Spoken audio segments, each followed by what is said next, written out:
Welcome back, guys. Playing some video games. I always hate it when I do these part of the stream when I look around the news. I get like this weird mental feeling.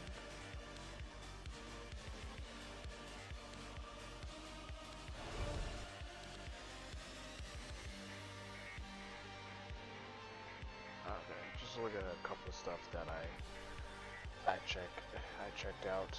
So we're gonna be looking at some Capcom stuff first, because most of today's news from what I see is mostly revolving Dragon's Dogma and their microtransactions. So we're definitely gonna be looking into that.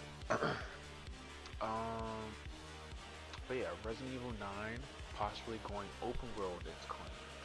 According to a new tweet from what's the leaker Des Gollum, Resident Evil 9 could potentially build on the RE engine and go open world.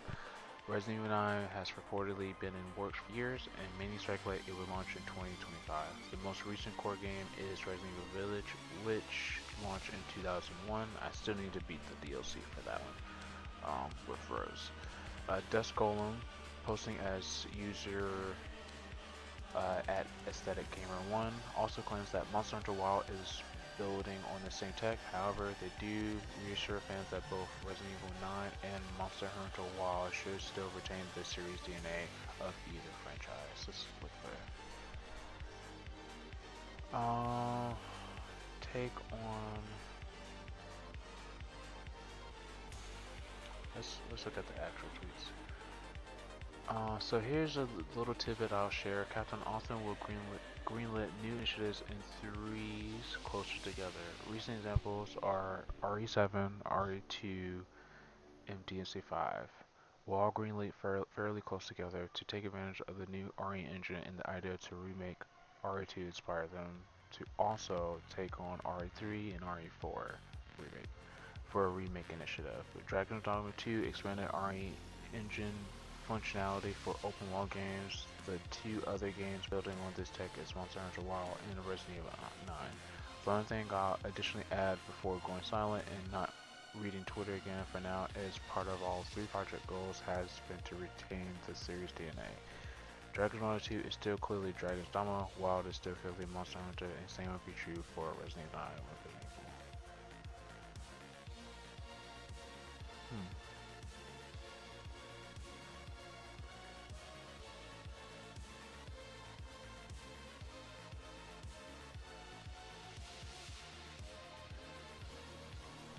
This guy, but interesting. I'm not sure how I feel about open world Resident Evil. Last October, Dust Golem took to Discord to tease a variety of details about Resident Evil 9. They suggested that Resident Evil 9 would boast the largest budget yet in the series. I can only imagine. Let me refresh here. Maybe they show a tweet. Oh, just loading something.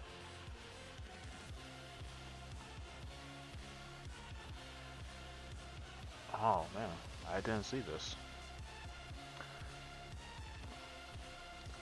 This would line up with the game's development taking so much longer than expected. Using a brand new engine for open world gameplay would also take a bit longer for the series to deliver. Dust Golem says that Dragon Ball 2 expanded. Oh yeah, I'm just. Okay. Yeah, they issue apology about the DLC.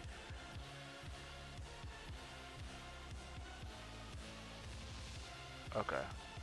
Yeah, I'm not gonna read all of this. This is just reiterating the negative news for Capcom's Dragon Dogma 2 game.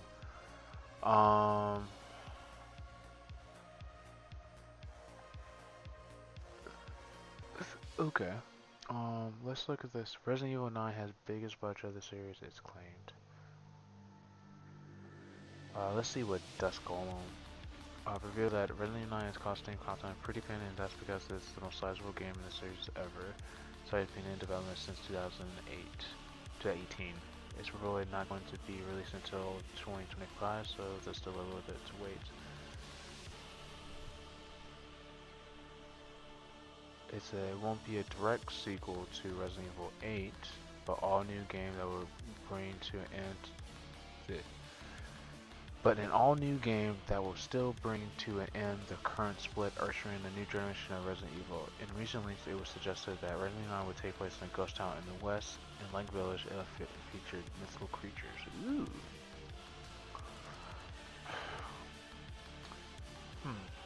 I'm not exactly sure how I completely feel about Resident Evil 9, Resident Evil in general being open world, because Resident Evil is a survival horror game, and in survival horror games, personally for me, what makes a survival horror game is the close-knit spaces that you have to be in to like feel like the horror and feel like you're trying to escape from the enemies in the game.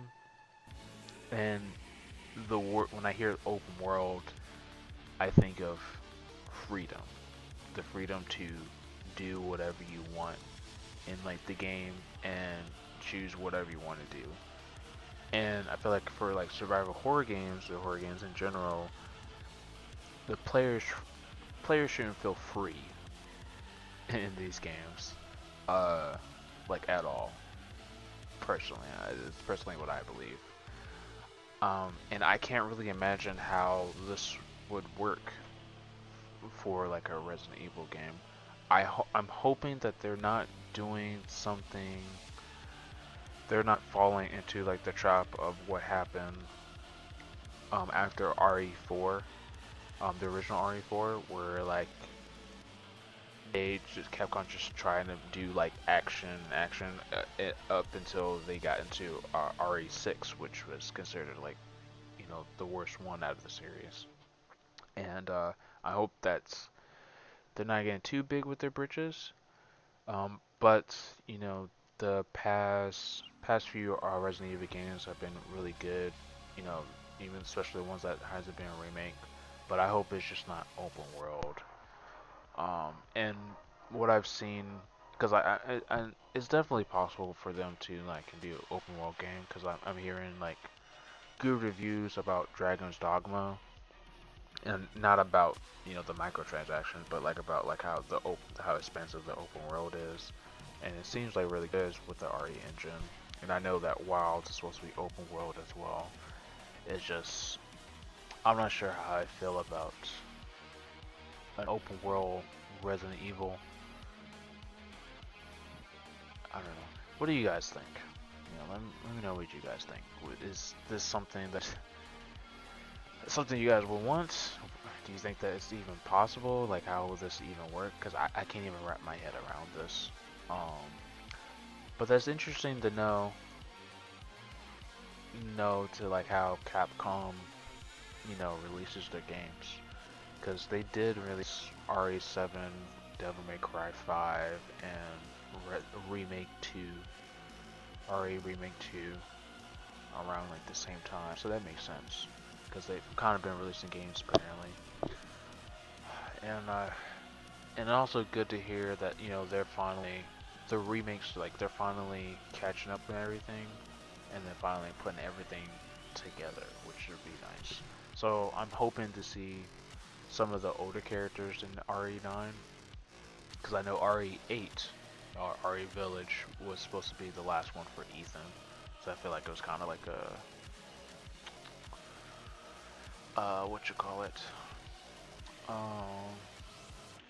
it was kind of like a filler arc for Resident Evil from off like the main cast. And what else? And honestly, now that I think about it, I feel like that has been their goal this entire time with Resident Evil. Ever since they started with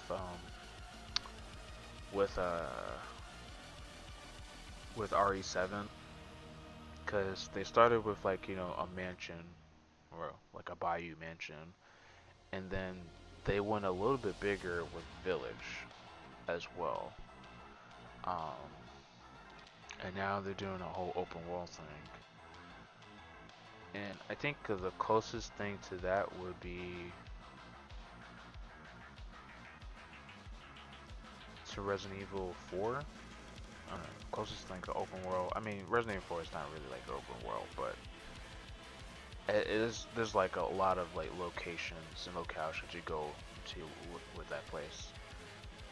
It's just the word open world. When I think about it, it's just like the like a big map filled with like horror stuff.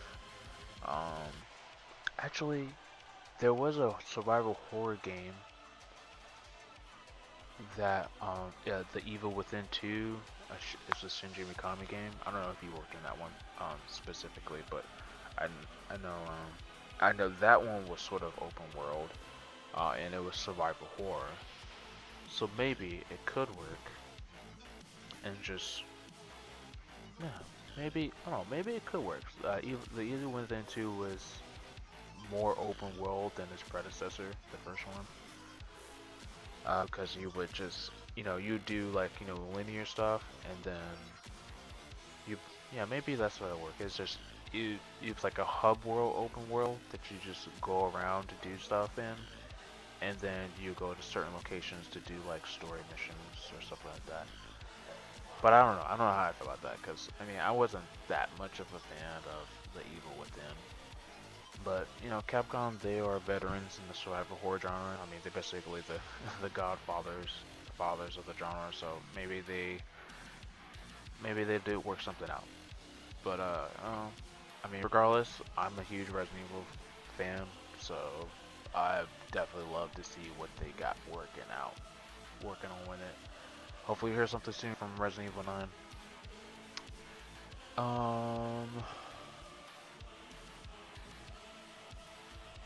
So that ends that there.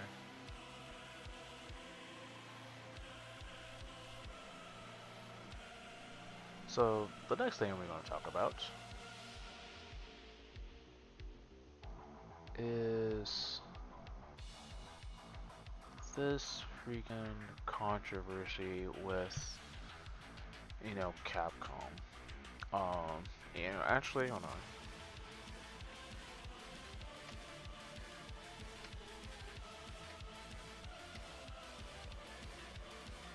So today has been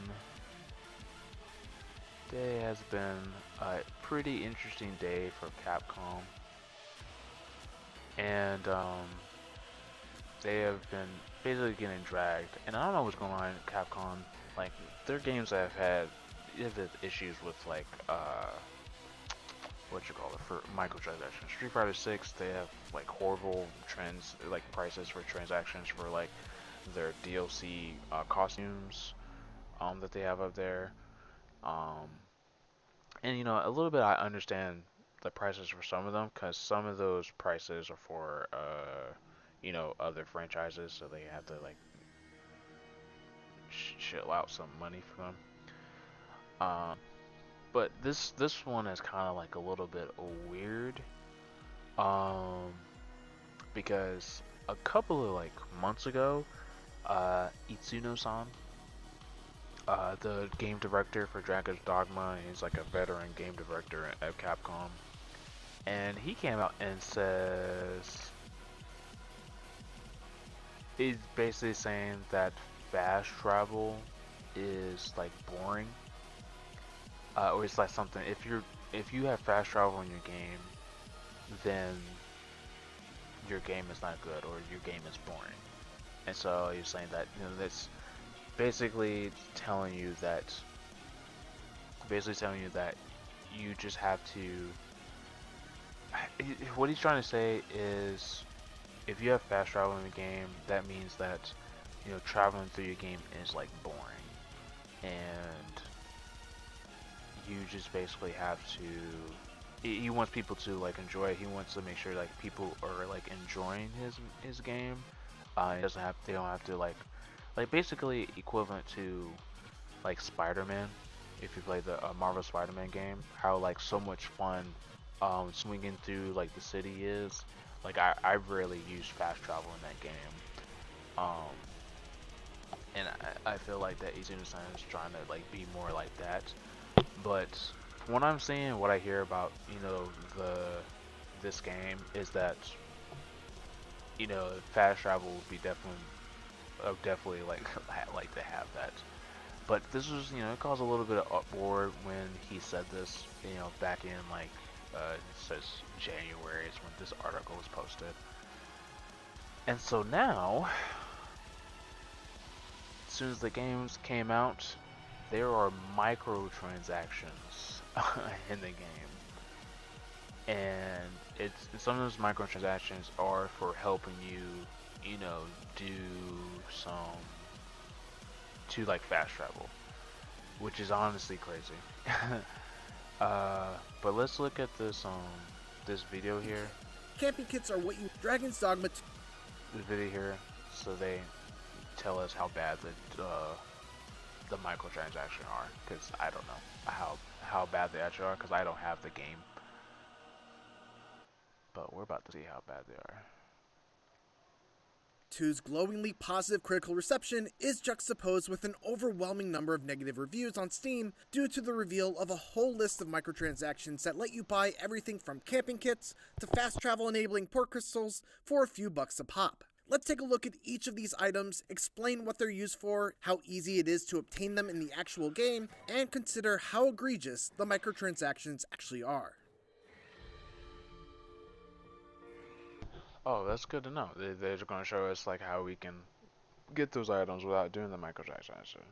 But I always hate this. Like, this is one of the things I don't like about some gaming companies doing, is that they do stuff like this, where like the small stuff in the games are, you know, they have like the microtransactions to like use.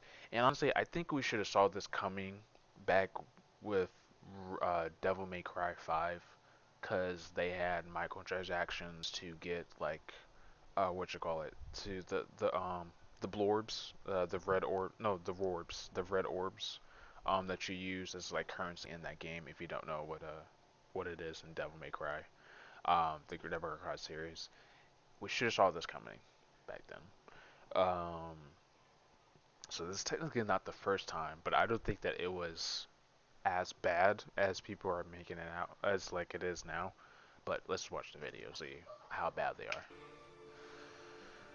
First off, there's the Explorer's Camping Kit. Camping kits are what you need to rest at campfires out in the wilderness. They are no doubt a very important item, but they are also very easy to find. You'll find your first one pretty much on the beaten path while you're following Gregor to the capital, and you can buy them at pretty much any item merchant in a variety of different weights and themes for fairly cheap. The only reason why this might be a tempting buy using real money is if your camp gets ambushed and destroyed, leaving you without a way to rest until you make it back to a major town. For this reason, I'd always recommend having 2 camping kits, one equipped on person and one equipped on your pawn as a backup. Otherwise, being stranded in the wilderness without a camp is about as good of a reason as any to use a fairy stone to get back to town. Harpy snares are actually fairly rare in my experience. I've only come across 5 of them in the 50 hours I've played, and for the life of me, I couldn't tell you where they're from. Talking with peers, it seems like they're generally rewards for random monster cullings or rescue missions that you encounter in the wilds. In any case, the use for these is to call Harpy to you and grab onto it so that you can fly to an out-of-reach treasure chest. It is a very situational item, and there's only been a few times I felt like I've ever actually needed to use it, as throwing pawns to out-of-reach treasure chests usually accomplishes the same thing. Heartfelt pendants are an item that you can use to increase your relationship rating with a character. Truth be told, I haven't found one of these yet in my experience, so I checked it out by buying it and gifting it to the sweet little bartender in Vernworth. It instantly brought her relationship level to the point where she would blush at me and leave me gifts and flirty messages at my house. Which, I mean, I guess that's cool, but I've also already got several other characters that I've gotten to that level just by playing through side quests. So unless you really like the idea of making any PC into your boyfriend/girlfriend/cat person friend, you probably don't need this item. Ambivalent Rift allows you to randomly change your pawn's inclination. I don't know why you'd want to pay money for this because, for one, you can't choose what your pawn sounds like, and for two, you can buy this item from the Pawn Guild in Vernworth for 500 RC anyway. If you did want to change your pawn's inclination to a specific inclination, you can do that too at the same place, though it costs much more RC. As far as I've been able to tell, makeshift jail keys have one notable use. If you get thrown in jail after committing some sort of crime in town, you can use them to unlock your cell and escape. You could, though, alternatively bribe the guard with gold, find a key in your cell, or find a breakable wall. There was a moment I encountered in the Bakhbatal jail where I was out of makeshift keys, didn't have the money anymore to bribe, and couldn't find any other way to escape. In that very hyper-specific situation, I could see the temptation to buy a key, but for any other scenario, there's absolutely no reason to ever spend money on one of these. Art of Metamorphosis allows you to change the appearance of your pawn at a barbary, something that I can imagine someone might want to do, but once again, you can get this in-game for a relatively inexpensive 500 RC. And now port crystals. Alright, so here's where things get sketchy. Everything up to this point has ranged from either being very situational, to easily obtained by other means, to being mostly useless for the most part. But port crystals are actually a big deal. These are portable fast travel waypoints that you can drop wherever you want and use a fairy stone to travel to them. They are exceedingly rare in this game, with there only being 2 stationary ones in Vernworth and Harv Village, and 4 portable ones that I've found, usually as big rewards for lengthy side quests, or by finding exceptionally well-hidden secrets. And just to be clear, intentionally designing an element of the game to be limiting, and then providing a paid way to circumvent that limitation, is kind of gross, plain and simple. It sucks, and all I can say is that while having 1 or 2 extra port crystals definitely would be helpful, you still also need fairy stones to travel, and those cannot be purchased with real money. So while having extra port crystals does help with fast travel, you're still going to be limited by your fairy stone supply. Wake stones are used to bring you back to life with full life whenever you lose all of your health. Alternatively, they can also be used to resurrect NPCs that you may have killed. They're pretty rare and very useful, but also this game's autosaves are fairly generous and will always put you back at the start of any fight against a tough enemy. They're also not so rare to the point where you'll just never have them. You can actually find an item called the Demon's Gaze, located inside Vernworth Castle atop one of the towers, which will allow you to ping Wakestone Shard locations on the map in the immediate area. Then there are Rift Crystals, which is a currency used within the Rift to hire pawns that are higher level than you, or, as mentioned earlier, to buy items that allow you to customize elements of your pawns. I never found myself needing to use Rift Crystals throughout my playthrough. You never want to hire a pawn that's too high of a level because you risk contracting Dragon's Plague, and if you're thorough in your exploration, you'll find forgotten Rift Stones out in the field, which will allow you to summon higher level pawns for free. So, all in all, the only thing that's worth getting up in arms here about are the port crystals. And to be fair, it is pretty egregious. There's definitely reason to be upset here, but at the same time, it is also true that these are completely ignorable. Let us know what you think down in the comments. If you're looking for extra help with fast travel, check out our video on how to find 13 fairy stones and 3 port crystals without having to spend any. Okay, that was a pretty good video. Money. And for everything else, keep it here. I mean, Dragon's Dogma. yeah, definitely the worst part about it is those porting things and the port crystals. What I hear, because I was listening to people, somebody, the Game Illuminati, check them out. I was watching them review the game on their podcast, and they were talking about how annoying the fast traveling was, and this was before they found out about like the micro transactions. And so I would definitely say, because I feel like fast travel and traveling throughout the game is like a very crucial aspect in like any game, especially in open world RPGs. And whether you want people to like experience like your game without fast traveling, is honestly a necessity in like open world games. So like and like they have fast traveling, and I don't know, it just feels weird. It feels weird that you the director made this a comment, and then it later found out you have to pay for like more, essentially. And especially if like it's like rare to find them in the game. The port crystals, rare to find them in the game. It's very strange and like suspicious. It's like and like I'm definitely like side-eyeing. It's like, okay, this is weird that you did this. And I hope you don't do this again, because this is honestly crazy that you did it. Um,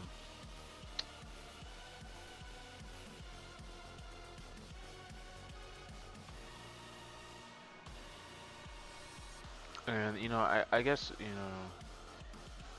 let's see what cause they put out Capcom put out like a I guess an update about the events, about like the whole thing.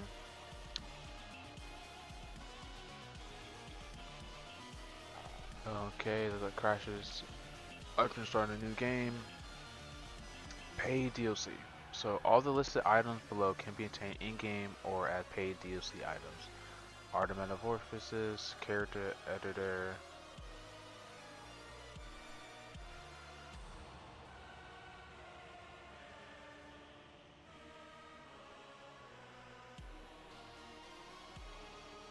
We like to update you to status of filings about which we have received numerous comments about the community. To all those looking forward to the game, we sincerely apologize for the inconvenience.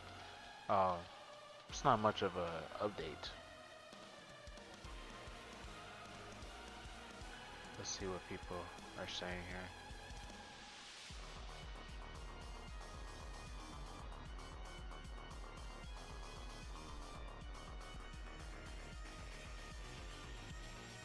Yeah, fast travel. Yeah, it's not a good look. It's definitely not a good look. It's definitely not a good look. Saying that fast travel is saying that the game is boring, but then later it turns out there's a paid DLC for like the fast traveling, and like honestly all the other stuff you can probably just ignore if you wanted to, but the fast traveling is like a crucial part about crucial a part of like an open world game, and it's honestly crazy that they did it.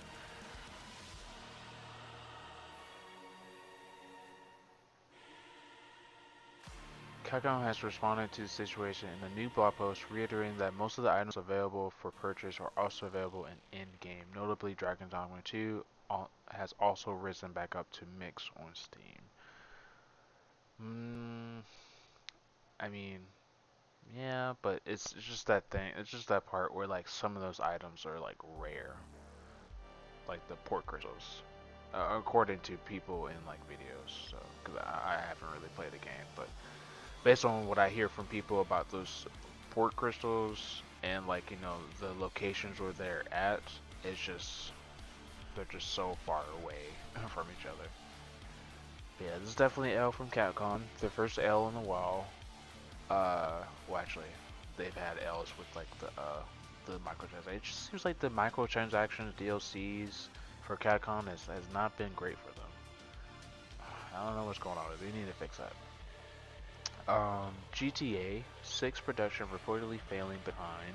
Rockstar urges staff to return to office to avoid delay.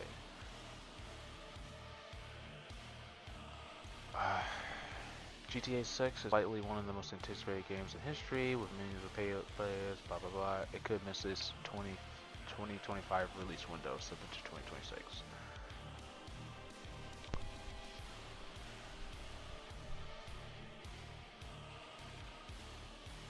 Okay.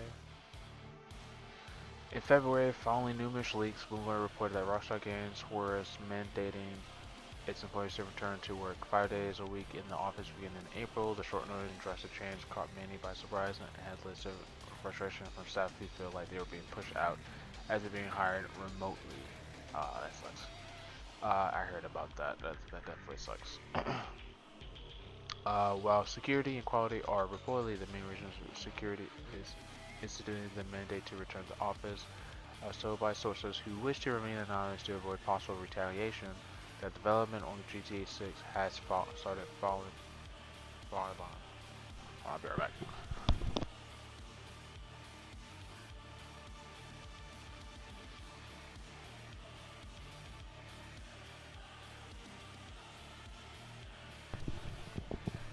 Okay, I'm back. While security and quality are reported, no, I read that part.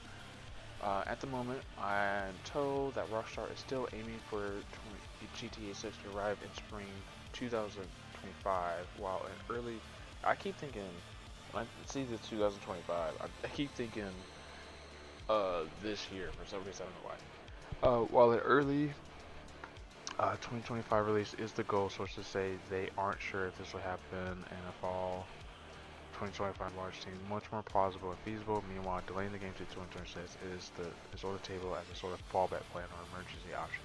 Okay, so may likely see it 2025, fall of 2025. Of course, it should be noted, and I was reminded when talking to folks about the situation, that Rockstar Games historically waits until the last minute to make changes or alter plans. So the next trailer for the game, no one on when to expect, might not reflect the delay as the company pushes forward on development. Uh, Kotaku has contacted Rockstar Games. Speaking to Aftermath, one employee shares concern that after improving over the last years, Rockstar Games could slide back into dev crunch as GTA 6 enter the final part. Yeah, that's definitely what I'm concerned about as well.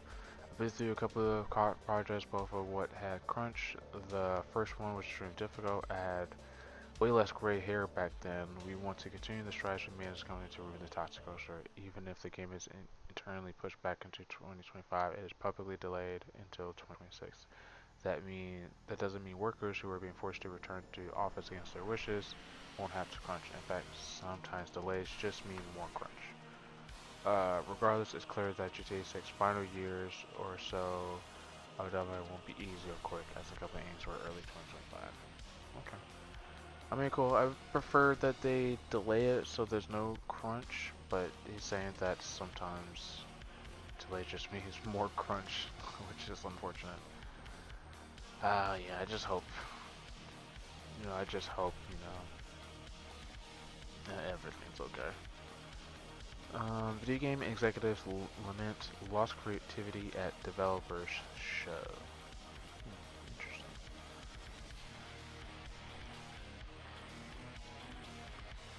Oh, I can't read that. That sucks. Oh, let me mute this. Let's watch this Final Fantasy 16 trailer. The Rising Tide DLC. I didn't pick up the other DLC. Mother Crystal. Thus would our people's wandering, our suffering, finally end. And all it would require was the sacrifice of a single child.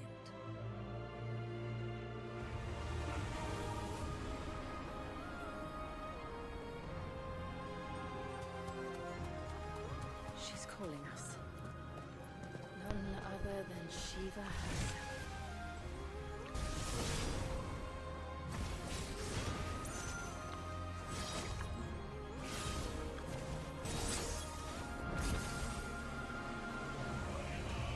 But he deserves a better fate than the one my people forced upon him. He deserves to be free.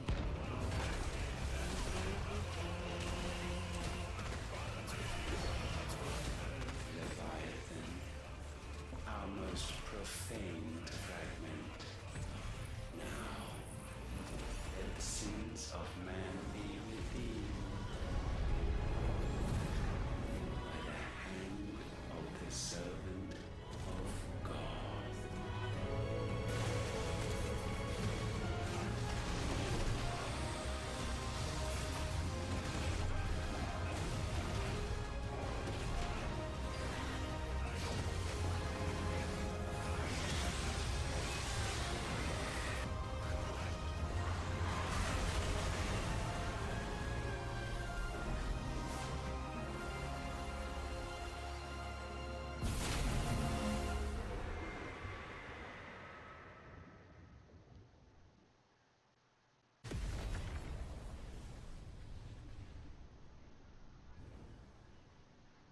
Whoa.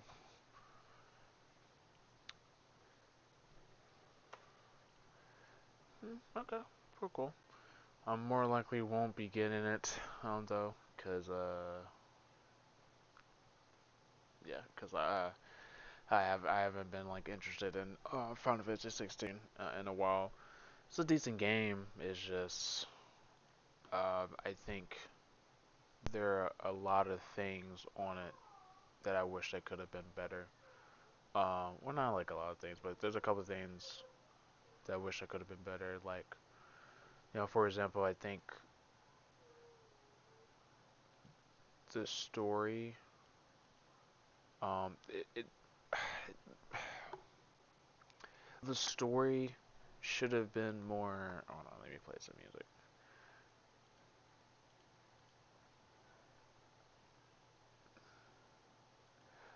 I feel like the story could have been like could have been done better because I feel like there was not a lot of I don't know it's just there's too many cutscenes in my opinion.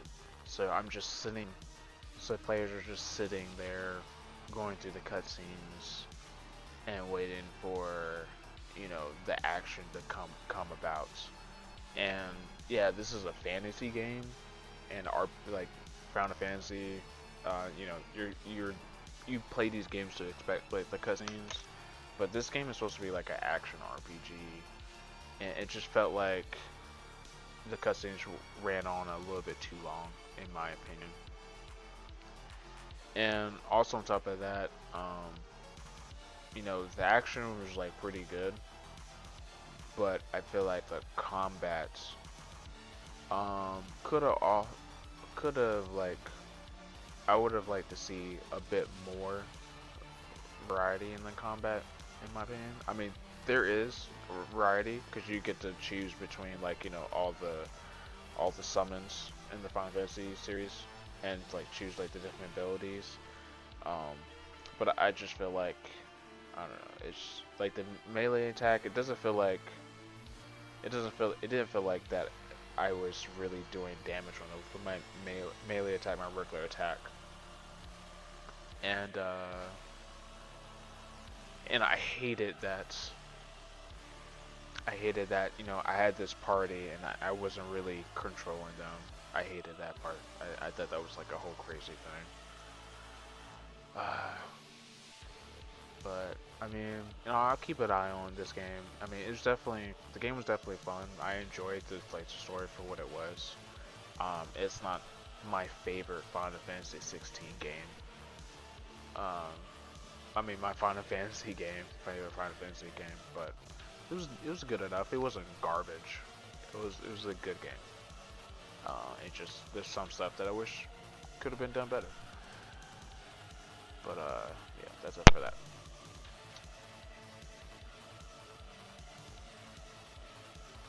Oh yeah, no. So new location, Miss Cedia, Shula. I don't know why they say companion. Like the companions in the games, they don't really do anything. You get to fight a Leviathan. Leviathan has range abilities, figured. Cursed Tonberries. Oh fuck. New in-game content, Karios Skates. Free update coming to base game with new QOL event features. Return to quest giver. Important quests marked, save loadouts, customized controls, and more. Ooh, PC version coming soon.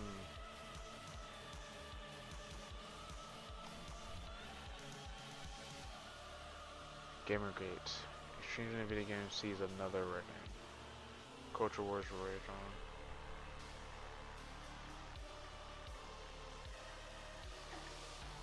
Alright, I don't care about this. No.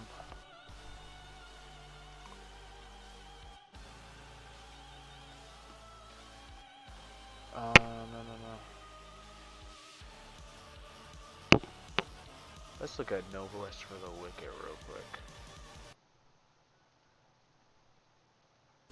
So this game looks pretty cool.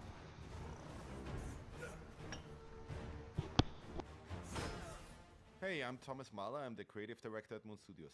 Hey, I'm Gennady, and I'm a production and technical director, and both of us are the founders of Moon. Ooh, the founders. Oh.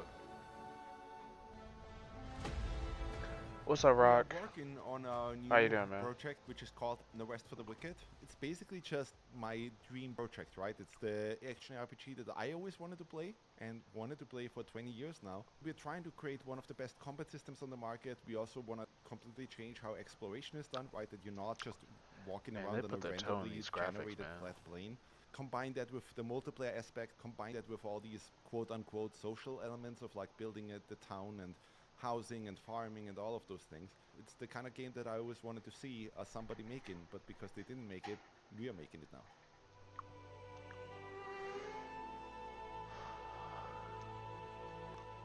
The big thing for us to tell people is that the more you would look into No Rest for the Wicked, the more you would understand that what we're trying to do is kind of create our own mix. So we will look at any particular genre and we would take the elements from this genre that we are excited about.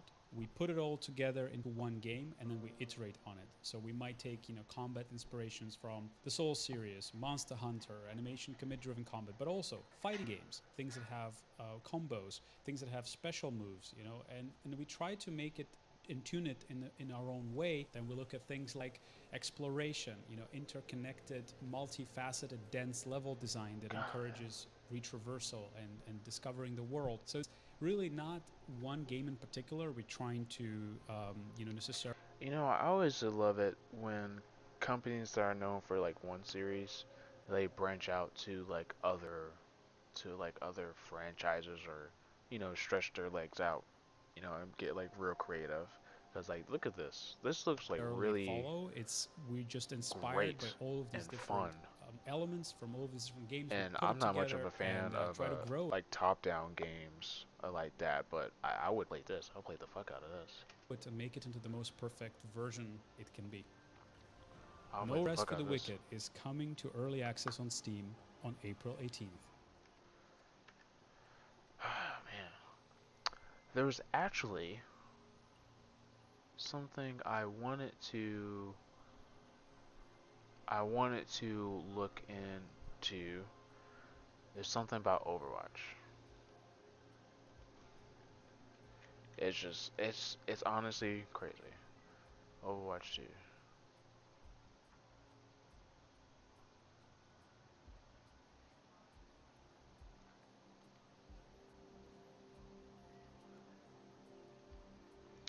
Overwatch 2. Hold on, let me play the music again. So I don't know if you guys know, I play Overwatch 2 with my friends all the time, and it's kind of like really the only FPS live service games that I play, like nowadays. And I really much enjoy playing like the multiplayer aspect of it, PvP aspect of it. But when Overwatch 2 came out, not Overwatch 2, Overwatch 1 and also 2, I guess. I would love to play like PvE games where like we were playing like the actual story. Yeah, Joe Overwatch 2, exactly. This is what this is, Joe Overwatch 2. Because this is honestly crazy that they're canceling PvE again. Like, they're canceling it again. Like, this is the whole reason why they even had to do Overwatch 2, so you could do PvE stuff. Like, come on, dog. Like, it's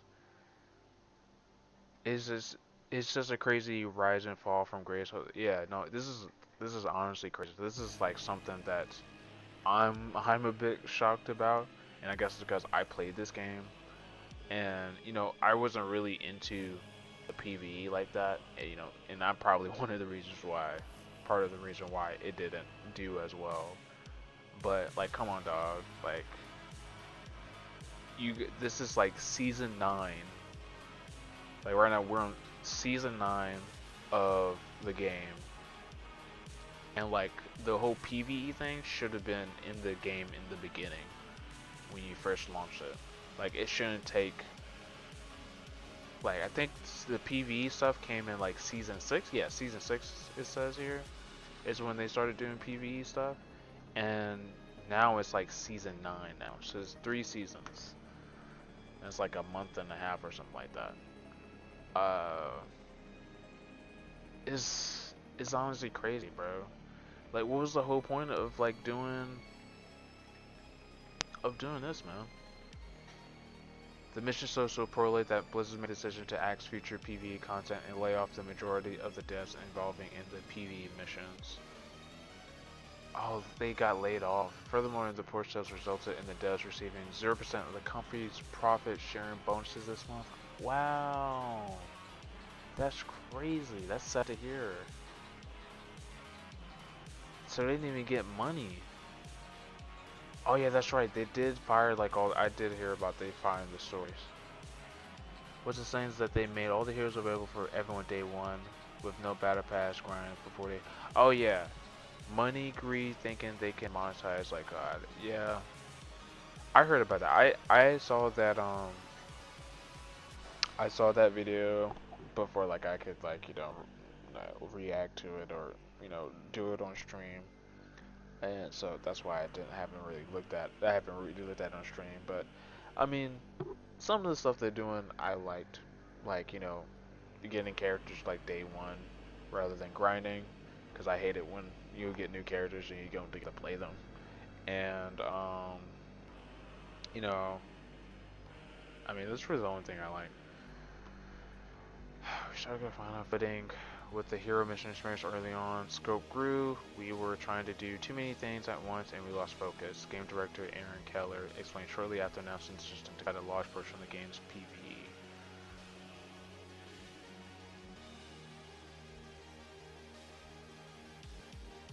Since then, the devs have changed their focus to PvE, but that doesn't mean Overwatch 2 story will end here. Decisions like these are in service to our community and based on feedback, which is also good for our business and the future of the game. Blizzard spokesperson Andrew Reynolds said, "We're exploring new experiences big and small, which will push the frontiers of the Overwatch universe." This news comes just days after a Taco report revealed some of the struggles the team faced developing PvE content inside the game, designed for a PvE game. Many former employees also blame Blizzard's X for hindering their progress made. I mean, I wouldn't be surprised.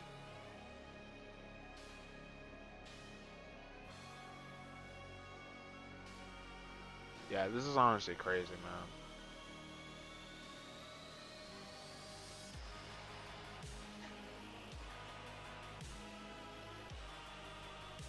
In the last 2 months, Overwatch 2 fans have grown increasingly worried about the state of the hero shooter story missions. These missions were a pillar of the sequel's initial pitch at BlizzCon 2019, the shiny new thing that merit making a new game instead of patching the original one.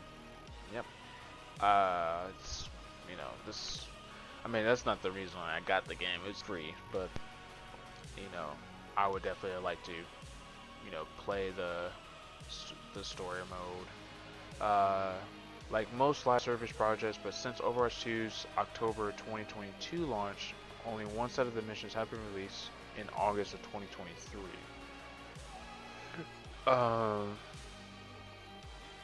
Wait, hold on. The game launched in 2022. We didn't get a set of missions till August. That's crazy. That shit should have been in the game before. Currently, there is no release window for Blizzard. The January Xbox layoffs primarily affect the developers working on those missions. What's more, recent changes to Overwatch 2 menus suggest story missions are at the very least being deprioritized.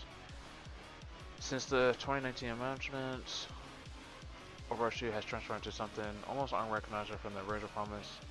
Well, this pitch as a sequel that would exist alongside the first hero show became a free-to-play title that completely replaced the game. Yeah, I definitely noticed that. It's like there hasn't really been any focus on like the story stuff. Like, they tried to do it in like August, but I feel like there wasn't enough like people playing that.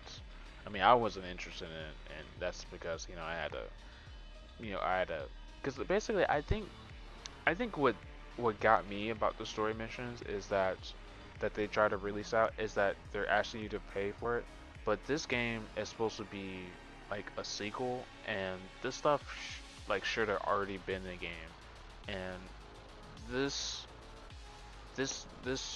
game released in 2022, in October 2022, and so by the time the actual story missions came out, like I'm not going to be interested in it. Like it just, I don't know, it's just crazy. And I understand, you know, there's probably stuff that I can't see. This is the reason why that's, you know, they weren't able to bring it out in a timely manner. But this is one of the things that you promise people when you like pull this game out, or you pitch this game to the public. It's like, okay, story missions is the only thing that would consider it to be, you know, a sequel. But you don't even have that. It's just more of the same. It's like the same thing as the last one, which is crazy.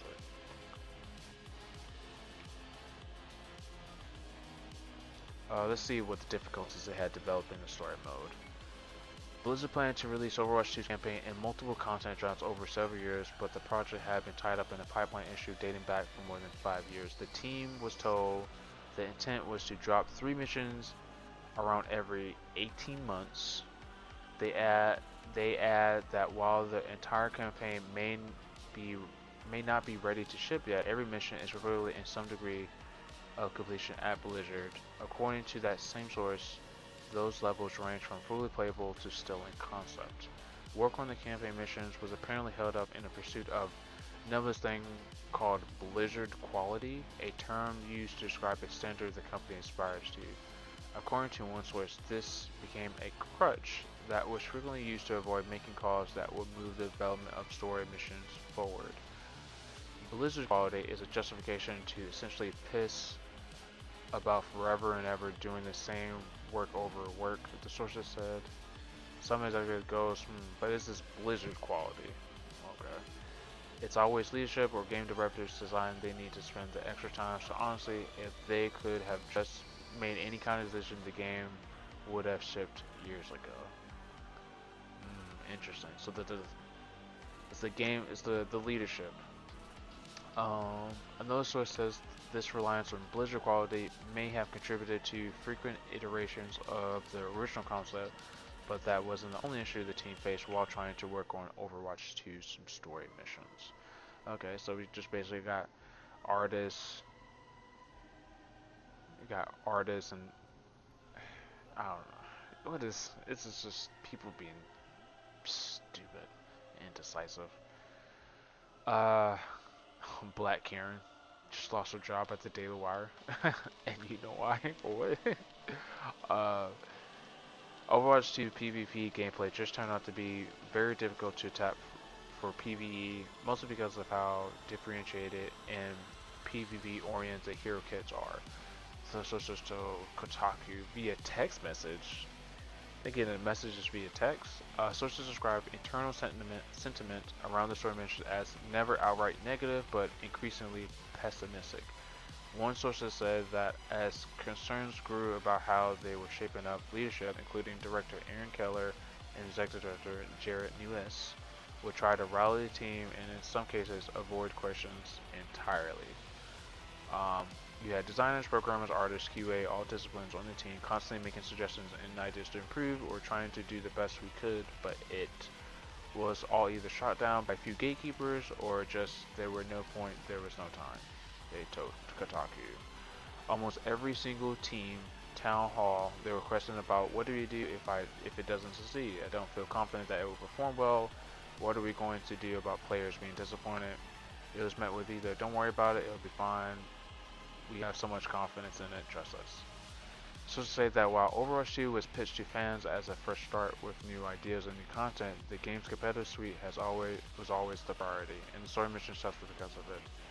This lines up with what Blizzard has openly stated that Kellen's May 2023 announcement. The team has gutted its planned PvE modes to prioritize the live game, but the decision to cancel Hero mode was reportedly made as late in the development process as of the 2022, 2 months after the game's early access launch and 6 months before the company made the official announcement. PvP was understood to be the core of the game's success, as sources said. Everyone still care a lot about the PvE though, and that includes team leadership.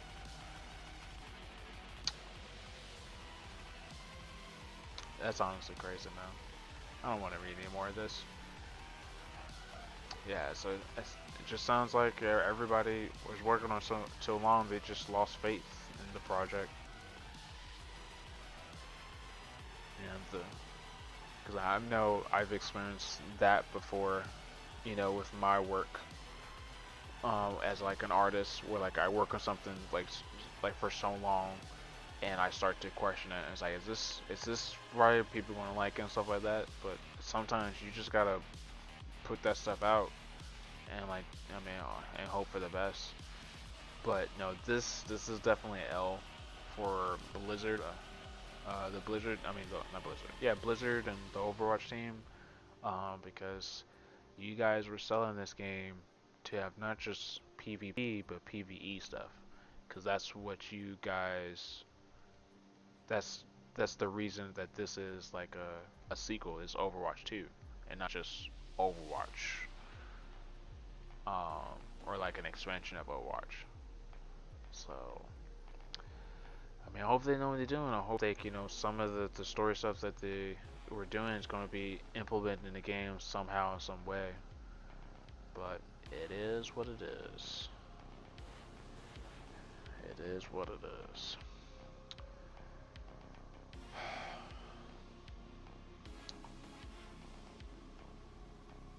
Mm,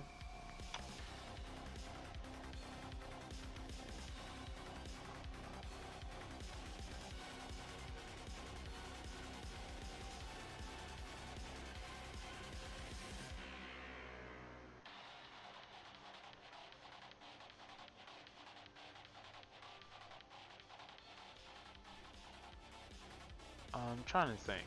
No, no, no, no, no, no. I kind of want to. I kind of want to do like a review of Jujutsu Kaisen, the latest chapter of it. Because I already read it.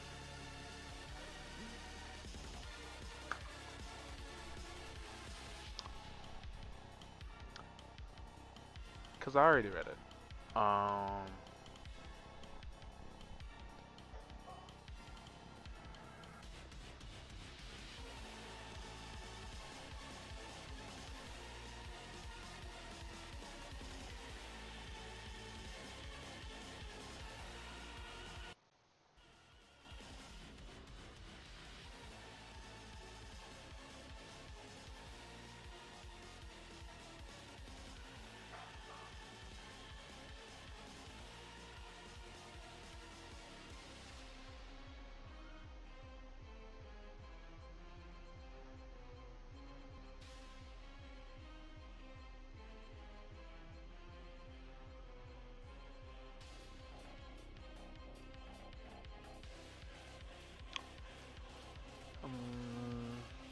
Okay, so just a little quick review of Jujutsu Kaisen Chapter 254.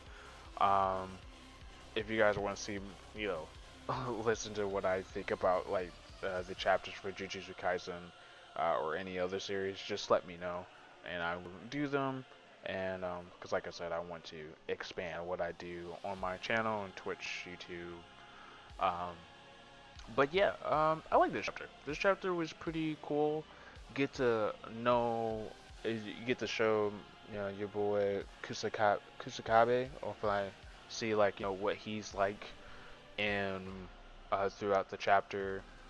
And oh, I should probably note that this may be spoilers. If you're not caught up, I definitely would say had you laughing, the latest chapter had you laughing. It's over. Yeah, I think that this latest chapter was.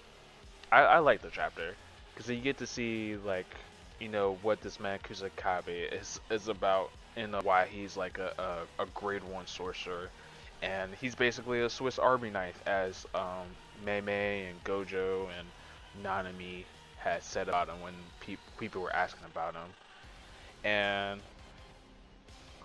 And I low-key feel like Sukuna was a little bit interested in it. He was like, oh, this man, I thought this man was weak. He's actually doing stuff. But then that man Sukuna, Like the man Sukuna was like, no, you're not gonna get me. And I wonder, I don't know if he's dead or not. I don't feel like he is, but that man Sukuna is, I don't know. It's just, let me not get too ahead of myself. But one of the things I like about Jujutsu Kaisen, and not just with like the fighting, is the fact that the Gege, the creator, he basically introduces like concepts and in the earlier part of the series, and then he expands upon them later on. So like Kusakabe, like he doesn't have like a curse technique or anything like that, but he has like a simple domain that he basically developed to work for him. Um, cause like he can expand his domain um to like he can expand his domain, which is pretty cool, and like it can stop other people from using their abilities or like harm their abilities, or not harming the village, but you know uh what's the word, I can't think of it. Basically prevent them from like attacking him. If somebody tries to attack him, like he can like instantly block their curse technique or to like what their attacks if it enters his domain. And ain't no telling what that final strike that he tried to do in the beginning before Sukuna like caught it. Um, but and this chapter was a nice little insight into the mind of Kusakabe, because like the entire time that we've known of this character, he's always like complaining about trying to like survive and stuff like that. But we actually get to see he's like, when push comes to shove, like he's going to do what's right, at least to show like his students, the people younger to the newer generation, that what needs to be done or stuff like that. And just unfortunate that he got he's become shredded cheese. But we got my boy, what's his name? Got my boy Miguel showing up at the end. And I'm just trying to figure out what this man's going to do. What is this man going to do?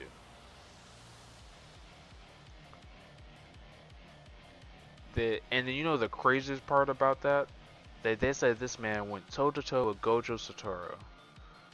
Like, bro, did you not see what Gojo did to him in that anime? That man got slapped up. Like, super slapped up. Like, I hate to see it. It's a black man. But he got told to fuck up. I mean, granted, he had like a curse tool that could cause problems for Gojo, but Gojo fucked that man up. Alright, let's look at what Miguel, like what Miguel's abilities, and see how he compares to reincarnated Sukuna.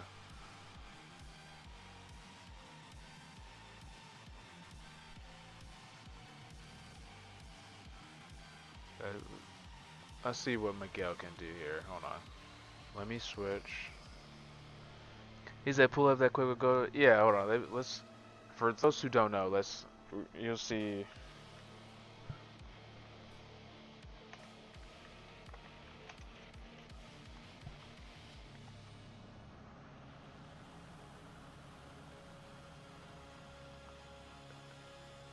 Oh, I see the perfect one. Hold on, let me pause this. It's not even a contest. Not even contest. Hold on. It's not even a contest. Hold on.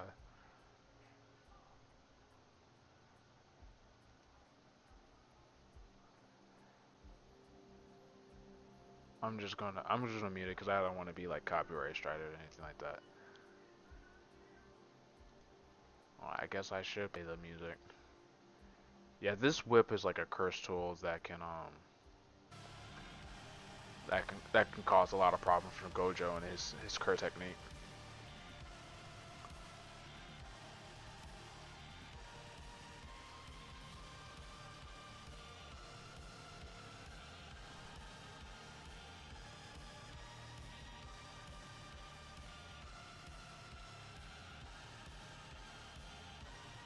Look at this. Look at him.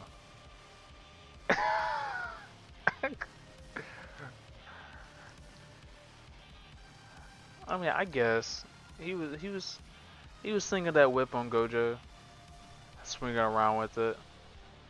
But Gojo won't play it. Look at that. He's slam.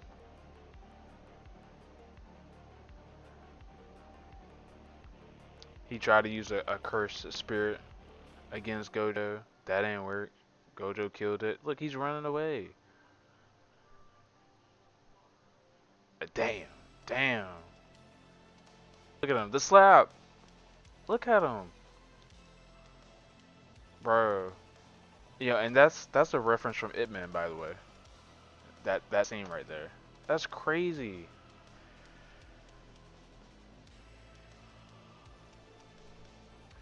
That's crazy. Do you gotta see that shit again? Gojo's not playing. That man got slapped up.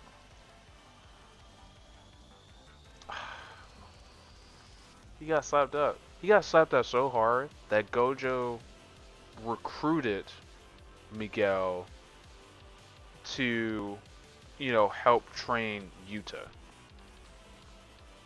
Like, come on, dog. Miguel is a supporting character. Straight up racism, for real. He did not need to get whooped like that. Miguel is a supporting character in Jujutsu Kaisen series and antagonist in the prequel Jujutsu Kaisen 0.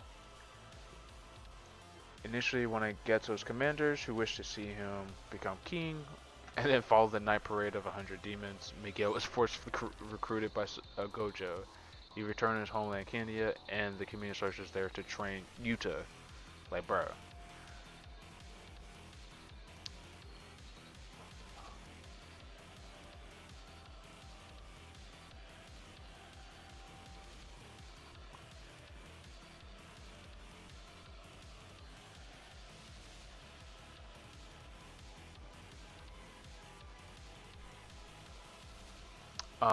Miguel was loyal to Seguro, which is Geto, willing to take on the world's strongest sorcerer for him. That's crazy.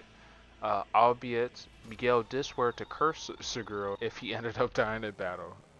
See, Miguel didn't want that smoke with Gojo. Despite being nervous and fighting such a powerful opponent, Miguel put on a brave face, appeared to remain confident, prompting Satoru to even admit Miguel is a tough opponent. Okay. You know, Gojo gave him his props. There was even a light-hearted side to Miguel. Okay, this is... Wait, hold on. The Hasaba sisters felt Miguel was fooling around during the fight, and Satoru mentioned that he talks like the MMA comedian Bobby Ologun. Following the battle, Miguel will reluctantly meet Satoru again, forced to take on Yuta as his protege. Miguel appeared to harbor resentment towards Satoru and has no desire to see him. It's also worth mentioning Yuta and Miguel appear to get along well enough despite the former roles in Seguro's down. Nice, okay. I mean, he helped train Yuta, so that's, that helps him out as well. Plus, he survived a fight against Gojo. I'll give him that too. And Gojo even say that he's tough too. And then I think the Hasaba sisters are like the two girls with the one with like the cell phone. They got shredded by Sukuna in the Shibuya arc. They said that he wasn't like, going all out, which makes sense because he was basically against Gojo. Actually, no, it actually doesn't make any sense. Comes from family sources. They are responsible for weaving the Black Robe, a crystal comparable in strength to special grade ones like the inverted Spear of Heaven.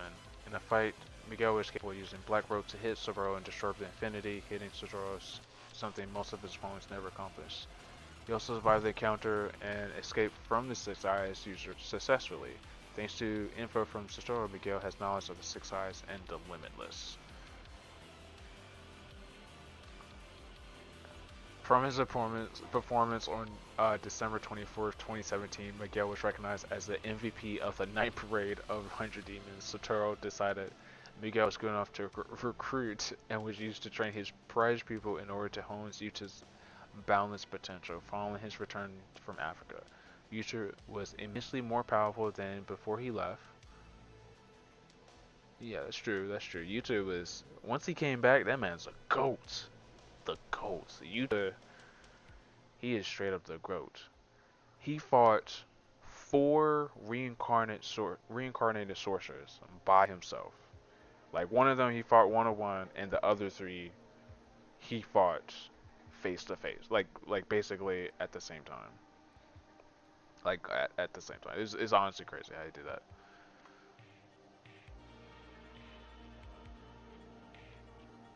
Okay, I mean, I'll give Miguel some props. You know, regardless of like the evidence of him getting slapbox right here,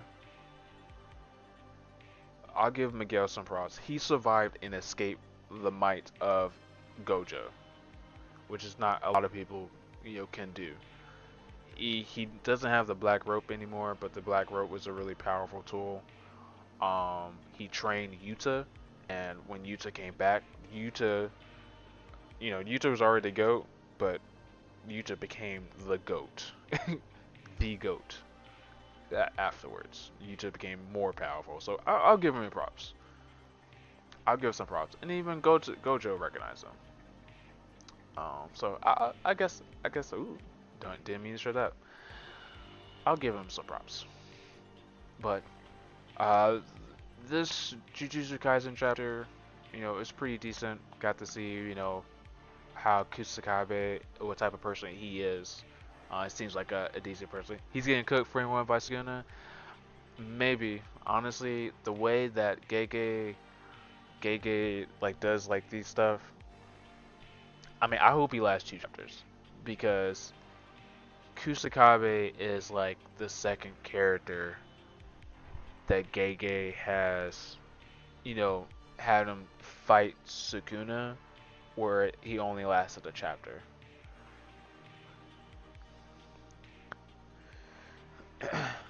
Like Kashimo was one, and honestly, you know, I'm not even upset that Kusakabe lasted 1 chapter. I think I was more like put off that Kashimo was taken away, was like taken down in 1 chapter.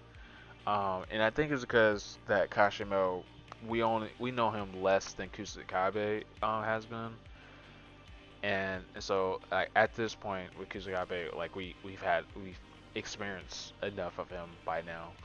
But I mean, I hope he isn't like dead or anything. I hope he's still survive. I mean, Yue, or if I pronounce his name right, yeah, he was going to pick him up and get him to get healed, which is, you know, pretty cool. It looks like he's not dead. But yeah, I mean, we've got to wait until next week for the new chapter. Did this say they're doing a break?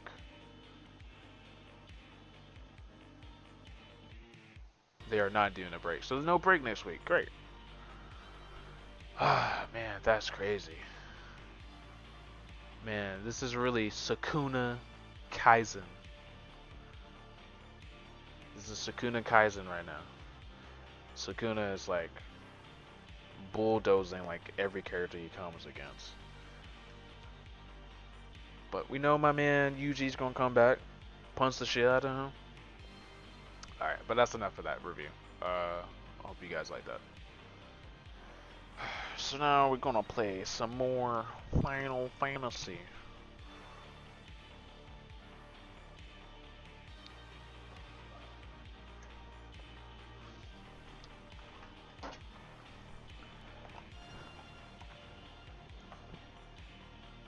But I can't believe that shit, man.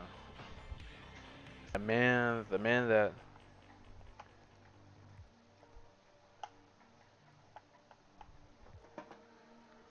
that's crazy to me. I'm joking. Damn it. My wife got that phrase in my head. I'm joking.